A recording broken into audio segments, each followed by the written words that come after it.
Here are the ingredients you'll need. First, prepare the vibrant moqueca sauce.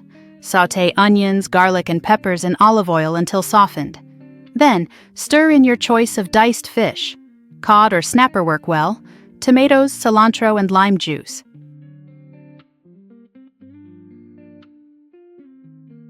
Next, add the coconut milk and let it simmer until the fish is cooked through and flakes easily with a fork. Season with salt and pepper to taste. A dash of cayenne pepper adds a subtle kick. Meanwhile, prepare the coconut rice. Rinse the rice and cook it according to package directions, substituting coconut milk for water. Add a pinch of salt. Garnish the moqueca with fresh cilantro and a squeeze of lime juice before serving.